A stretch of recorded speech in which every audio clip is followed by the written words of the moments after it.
എവിടെ വിശ്വാസവും അനുസരണവും അഥവാ വിധേയത്വമുണ്ടോ അവിടെ അടയാളങ്ങൾ അരങ്ങേറും, അത്ഭുതങ്ങൾ നടക്കും, ദൈവമഹത്വം ദർശിക്കുകയും വർഷിക്കുകയും ചെയ്യും.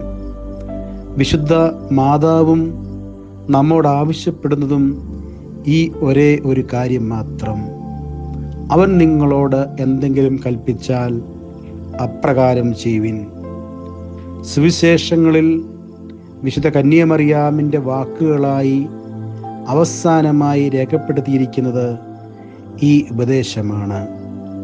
ദൈവപുത്രൻ അരുളി ചെയ്യുന്നത് അനുസരിക്കുക എന്നതാണ് നമ്മുടെ ഓരോരുത്തരുടെയും പരമപ്രധാനമായ ഉത്തരവാദിത്തം. സമ്പൂർണമായി ദൈവത്തെ അനുസരിച്ച മാതാവ് നമ്മോട് ആവശ്യപ്പെടുന്നതും പുത്രനെ അനുസരിക്കുവാനാണ്. വിശുദ്ധ കന്യാമറിയാമിൻ്റെ അനുസരണവും സമർപ്പണവും ദൈവരാജ്യം ഭൂമിയിൽ ആയിത്തീരുവാൻ ഇടയായിത്തീർന്നു. ദൈവമഹത്വം ഭൂമിയിൽ ആകമാനം വെളിപ്പെടുവാനും വ്യാപകമാകുവാനുമാണ് മാതാവ് ആഗ്രഹിക്കുന്നതും നമ്മോട് ആവശ്യപ്പെടുന്നതും.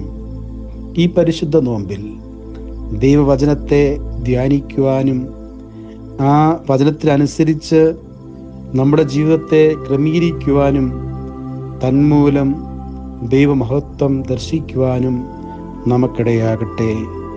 നമുക്ക് പ്രാർത്ഥിക്കാം. കൃപ നിറഞ്ഞ മാതാവേ, നിനക്ക് സമാധാനം.